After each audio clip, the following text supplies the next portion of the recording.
Hi everybody, this is Dr. Susan Richards. I'm so happy to be with you. Nobody likes being ill. Nobody likes being sick. Why does nobody like it? Well, it means that you have to see medical doctors like me and go to our office and have us poke you and get blood drawn and lab tests, urinalysis, and then we go ahead and we prescribe, medications, drugs, lots of things with side effects that don't feel good. Sometimes you need surgical procedures, chemo, all kinds of things. So it's much better to stay healthy. I love what I do. The medical field is awesome. But I love most of all understanding how God created the human body, the human mind, how He created us, and then pray to Him for healing, for wellness, to get you all feeling your best. When you have to have drugs and medication, you have to have it, and it's just the way it is. But we really want to look to God for a total and complete healing, because only God can heal us. There's no other way to be your absolute healthiest, best self except through the Lord. That's all we have, that's all there is God. And then everything we do that's very healthy in terms of our living, our lifestyle, supports the great work of God in keeping us healthy and disease-free. Again, when we need medical treatments, they're a blessing. But to have a total, complete healing, we have to turn to the Lord and then support His good work. I'm going to talk about heart disease in just a minute because it's the most common illness in our whole country. You really need to know some things about it to protect yourself. Men tend to have more traditional symptoms of heart disease, more the way we think heart disease is supposed to be than women. But women have their own symptoms, and whether you're a man or a woman watching today, it is no fun to have heart disease. It's dangerous. You want to get cured, healed. You don't want to have literally a broken heart from the medical side. I don't mean a broken heart from the standpoint of how you feel, but you want to have a nice, healthy heart. I do want to just quickly mention that there are a lot of sources of sweeteners that are not as bad as table sugar. Plain white granulated sugar is the least healthy kind of sugar that you can eat in terms of sweeteners. There are other forms of sweeteners that are better. And none of them are perfect because sweeteners intrinsically have problems in terms of what they do to our body, but there are better forms. Examples would be coconut palm sugar, sweetener, agave nectar, maple syrup, honey, which a lot of people like using a little bit of honey. It's quite sweet, but it has more health benefits than white table sugar. Even stevia, which is an herb as a sweetener, it doesn't really have any calories, but it's a nice sweetener. You can use stevia. So these are some examples of things that you can use that are healthier and better for you and have less side effects. Even xylitol from birch trees is in many ways a better sugar substitute because it's better for your gums and even has some benefit for the heart, which we're going to talk about here. So I just want to leave you with that. The heart, I want to share a little bit with you now because that is such an incredible, important topic. We all have a heart and we depend on it for our health because the heart is what pumps blood through our whole body. Blood carries oxygen that we need for life. Remember in the book of Genesis, what does the book of Genesis say? God created life through the breath. So just the air we breathe in is a big part of creating and giving us good quality life. So we need to oxygenate, and that's carried in the blood to all the different parts of the body. The red blood cells are very important in terms of stabilizing our energy level in our body, and our blood carries nutrients, vitamins, minerals, all kinds of other nutrients, fatty acids, antioxidants, throughout the body to all the cells and tissues and organs. So we need the blood in the blood vessels is the pathway, and it is distributed and pumped through the heart. So it's crucial to have a healthy heart for life, for survival. And the heart is complicated. The heart has 4 chambers. We have the atria on the top and the ventricles on the bottom, and the blood circulates through the different chambers of the heart. Very important. And then we have the valves inside of the different chambers that opens and closes and allows blood to move through and not backslide or get, kind of constricted in allowing it to distribute throughout the body through changes in how the valves open and close and how the valve is too lax or too tight. So we want really healthy valve function, healthy, strong chambers of the heart.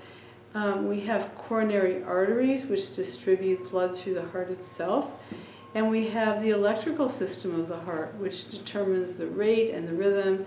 If you have tachycardia or supraventricular tachycardia or issues like that, it means that the electrical system of the heart isn't right.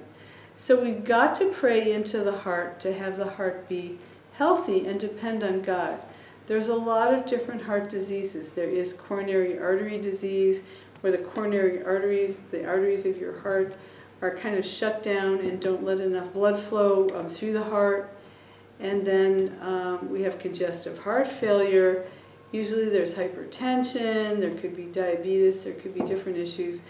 But blood backs up in the heart. It's not flowing easily and perfectly through your heart. You end up with a weak heart, the heart's in failure, and you can end up with blood that's kind of pooling in your legs, that's not moving well through, so it gets blocked up in the abdomen, in your extremities, or from the other side, the blood kind of isn't moving well through the lungs. You get a backup of blood into the lungs so that you have coughing and poor breathing. So none of these conditions where you have failure of the heart function is good at all. It's very dangerous. And if your heart is weak and you're in congestive heart failure, it can literally lead to complete, failure of the heart to work, and it can be, deadly and dangerous for your health. We don't want that. We don't want rapid heartbeat that's irregular, like atrial fib or supraventricular tachycardia. There's all kinds of diseases of the heart that nobody here wants. None of you want it. None of us want to have heart disease. So it's very important not only to pray for the heart, but the heart is a really important part of the body. It also has emotional function and featuring to it. Like, what does God say in the Bible? A merry heart is good medicine. God wants us to be full of joy and health and happiness, and a merry heart is good medicine. It says a lot for how important staying joyful and positive and happy is, because it literally affects the function of the heart and also the function of you through your whole body.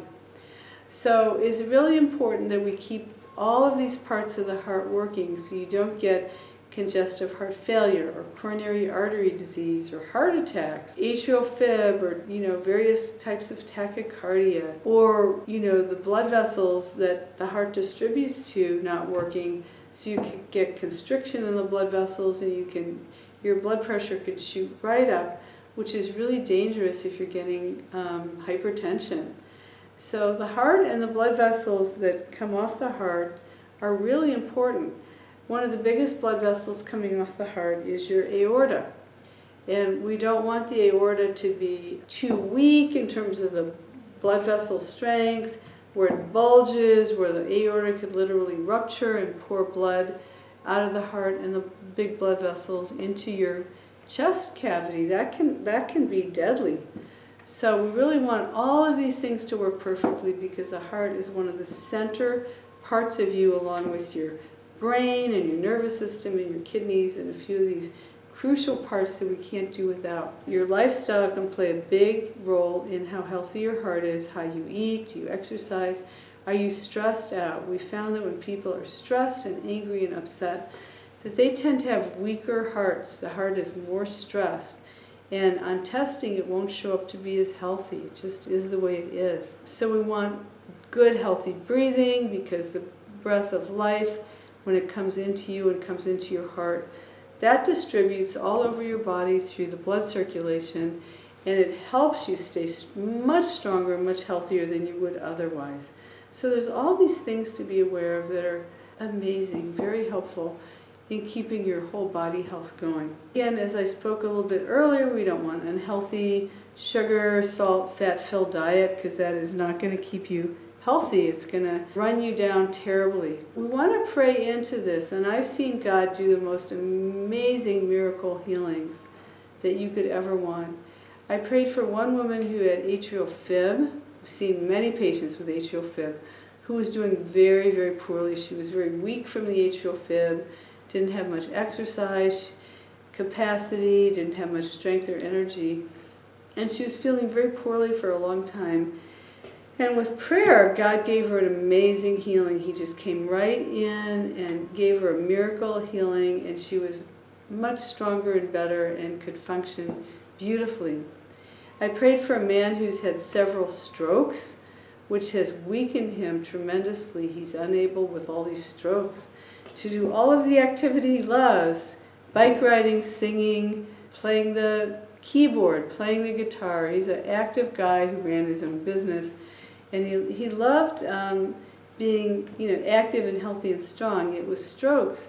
It just took all of his energy away, all of his strength away. So I want to pray for someone like this lovely, wonderful guy, that he be blessed by God, and God takes him in hand and starts to heal him on the spot, which God will do. It's amazing what the Lord can do. There's nothing else like it in the world except the healing of God. Nothing else can come close. We don't want anybody to have coronary artery disease because it can give you angina or chest pain. I've had many people like that medically and in my ministry work having failing heart, the development of angina. And again, that's super, super unhealthy because you get pain. When you really are deficient in blood flow, even through your heart, you get a lot of pain, a lot of constriction, a lot of discomfort. So anyway, I've seen tons and tons of people who all want to be our very best, Lord. We want to be our strongest, our healthiest that could ever be. We don't want to be sluggish, we don't want to be tired, and we don't want to be sick. Being sick from heart disease can land you in bed. You can end up in the hospital because the heart is a pump and it's not working right, or you've had a heart attack and many parts of your heart can get destroyed where there's no blood coming in to a part of the heart. The heart can literally, because the heart's a muscle, can be damaged and destroyed. So the good news is God can heal everything. We just need to pray in some detail as to what's not right, what's going on wrong with you. And then we want to correct it through prayers to the Lord, and then through what you can do through healthy living. I want you to be your strongest and healthiest and best. In the name of Jesus.